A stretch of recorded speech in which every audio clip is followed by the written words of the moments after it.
Welcome back, everybody, to WTL. Where's the line? Nebraska's first and only sports betting show. I'm your host, Ian D. Class, and joined by Jabron. Oh, the Parlay Pounder. You got it. We're back.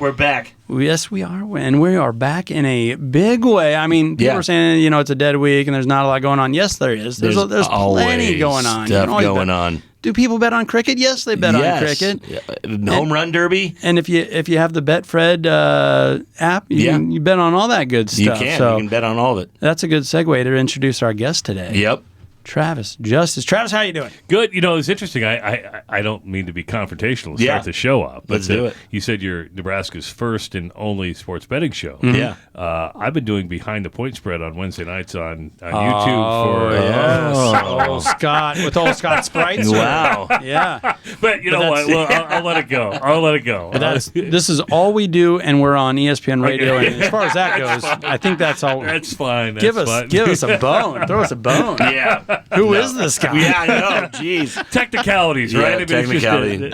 Well, Travis, since you've been doing this for so long, we were hoping that you could help us out here because you have a talk show in Iowa. Yep, every day. And you do the post game too, don't you? Yeah, I do. So I host the Morning Rush on KXNO in Des Moines. Yeah. I'm on from 6 to 8 every day, and then during the football season, I'll start my 10th season as the host of Sound, which is actually called Sound Off, and that's where I stole it when I was at Channel 3. And Sound Off's one of the longest running sports talk shows in the country. I mean, this was going on back when I was a kid. So when I grew up in Iowa, I was like, oh my God. You listen to it all the time. Now I'm the host of it. But so we go 3 hours after the games. So and you talk a lot of Nebraska football with Rob on Doc Talk. On Doc Talk, on the Doc Talk podcast. A podcast that's been around, almost 10 years now. Wow. So, but if you go back, Rob and I have really been broadcasting together since, let's see, Tommy Frazier is my first co-host on Sound Off on Channel 3. He did that till he got hired by Steve Peterson. Peterson made him quit because Peterson hated me.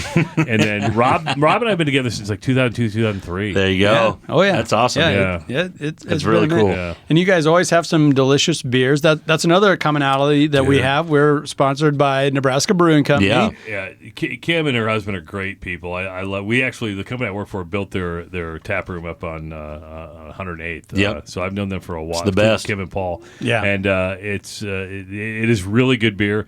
We started with a beer sponsor locally, and then we realized we were kind of drinking the same stuff all the time, and then we wanted to branch out. Now, I have such a backlog of people from Husker fans sending us beer from all around. I've got so much beer that I don't know how long it's going to last. I mean, seems like a problem. Come on out, because I'm a little nervous. I'm like, well, you can send it to my work because I don't give my home address. Yeah, so I get all these beer shipments at work, and everybody's like, what is going on? If you were to go in my office just right now, getting trashed at work, it is like stacks of cases of beer, and I'm like, I'm sorry, I go part of the job. It is part of the job, but it's really cool. So that's awesome. Beer and betting brings everybody together. Yep. It really does. It really does. It brings us all together, and it made me think of it real quick, that UFC fight between Zuckerberg and Elon Musk. I'm like, man, you'd be bringing techies together with MMA junkies, and that's what we're all about, is bringing people together. That'd be awesome. Make it happen, Dana White. Yeah. Did you see Elon challenge him to I heard this, a measurement contest? Yeah. Oh, geez.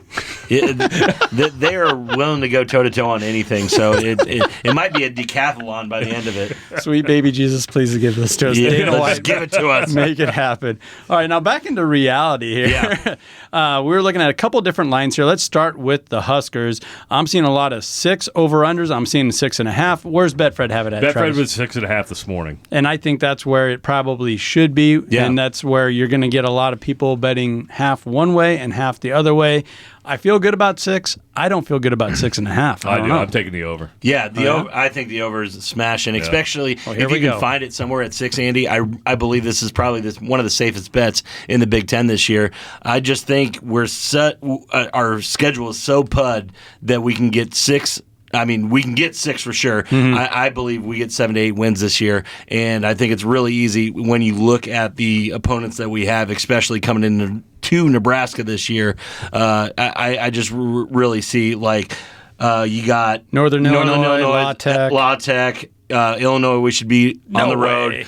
Northwestern's coming in, Purdue's coming in, Maryland's coming in, and then we punish Iowa at the end of the year like we always do. Like you always do. Okay. Like Nebraska. That's an interesting take. Here we go. But no, I really think that 6 is a safe number. 6.5 maybe scares you a little bit, but it shouldn't. I mean, everyone's down on Purdue, and didn't they win the Big Ten West last year? Yeah, but last year's Brome's year, gone. They lose a lot. I'm telling you. I'm not a big fan of Purdue this year. I like even at 6.5. I like Nebraska. Well, and people are sleeping on Illinois. Like I don't get that at all. Because you're buying I don't like the Brett Bielema stuff. No, what? You don't like a good offensive line? Like what is going on here? Listen, he's an Iowa guy. If you look at his calf, he's got a big tiger hawk on his calf. I mean, he went to school at Iowa. I knew I hated him. It's fair, but I'm not buying the hype. I still think. I mean, his most success happened when he inherited Barry Alvarez's for sure, program. No doubt about it. And he kept the culture going, and Barry was still there. There's nothing wrong with that. Nope. I think we saw a lot when he went to Arkansas. No doubt. Now they were good last year at Illinois. I'm not sold on the Brett Bielema experience. No way. No way. That's just me. Yeah, I mean, I just go off their numbers, and what they win 7-8 games last year, and I don't think they're getting any worse. And you like to believe Nebraska's getting better. I just now I'm like most jaded Nebraska fans. Now I want to see it before I believe it. Okay, Andy, I got one more line that I want to throw at you real quick before we move on to Iowa. Okay. There's another one here on DraftKings that I'm looking at, and it's conference wins by us. Okay. And it's sitting there at 3.5 at a -135. Do you think we can get 4 conference wins? Yes, I do. I do think we can get 4 conference. I'm looking at Maryland, Michigan State, Northwestern. Since Travis is here, Iowa, Purdue. Listen, I'm not sold on it. When we dump in, I think you're going to be surprised with my take. I mean, Cade McNamara is the key here, right? I mean, the offense has not changed. No, it hasn't. And you still got the same offensive lineman in the running back. Lost a pretty good tight end to the National Football League. You've lost 2 really good receivers. It's not as great as everybody thinks it's going to be. No, it's just Cade. Now, their offensive line is going to be really good. I mean, they were young starters last year. Yeah, they were really good. But I'm not sold that if you don't – just because you – I get that the system works if you have the right players. Yeah. I'm not sold – you may have good Cade McNamara, but I don't know enough about everybody else around him yet to draw that conclusion. For sure. Cade McNamara, the quarterback, transfer from Michigan to Iowa. Well, he's going to the bench quarterback. Let me throw that in there. Well, and he's going to step in well. And once again, there's a similarity there between Iowa and Nebraska, where we're bringing in a quarterback, Jeff Sims, and GOAT. That was Georgia Tech, and even there, it's like, well, why did he turn the ball over so much? Well, you'll fit in at Nebraska then. You will. So, hell yeah. Okay, but let's move on to the Hawkeyes here. Now they're over under what? 8.5? 8.5 on Betfred, 8 on DraftKings. I'm going to take the under. I really am. I think I saw somebody have 10 wins here. I don't get that. But I'm going to take the under. I still think they're a 7-win team. Yeah. So that's what I'm going to stick with.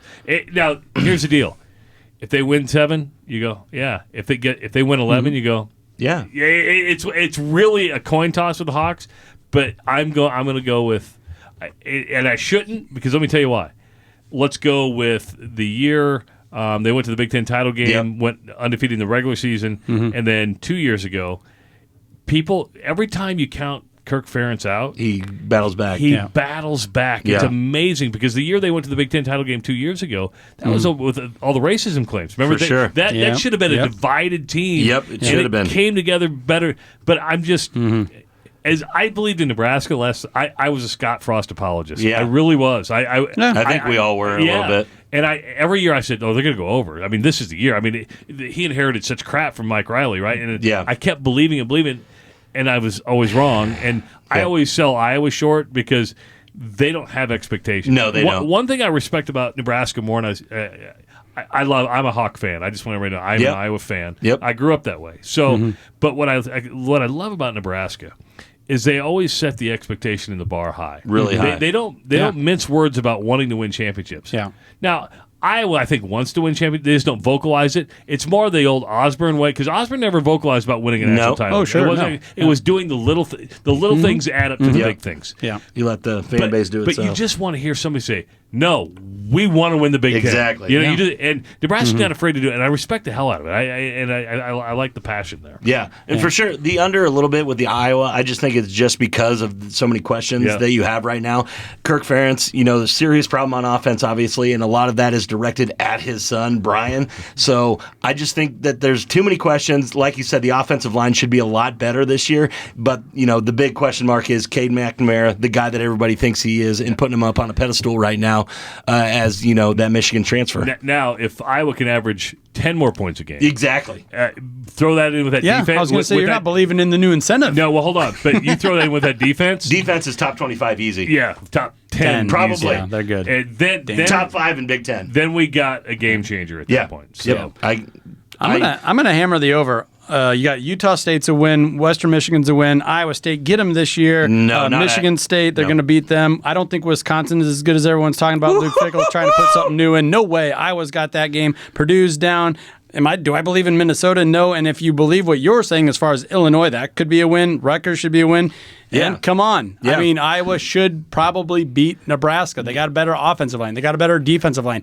On paper, they might have a better quarterback. I don't know. Maybe not. No, Simms got the better numbers, but McNamara hasn't got as many snaps.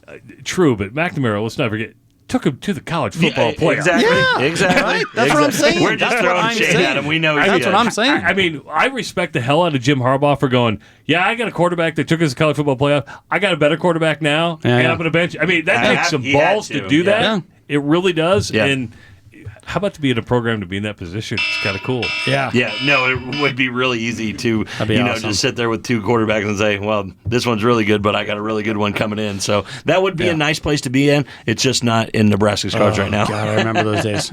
Sorry, T. Frage. We got Brooke Barron really running the ship right now. We're going to stick with this guy. Yep. And I take the under for Iowa because I've learned to, and I do this in life, I prepare for the worst. That way, anything else is awesome. There you go. Yeah. No, looking at this, just one final point. Looking at the schedule, it isn't the world beater that Iowa usually runs up against. So they could definitely get 8, 9, 10 wins. Yeah. It just there's too many questions for me not to take the under because I'm a Hawkeye hater. The hook is hard there, the 8.5. But if you can get the 8, I feel better about that. I agree. You heard the horn. That means we're up against it. Don't go in there, folks. Travis, can we get you back? Sure. All right, let's do it. This is WTL.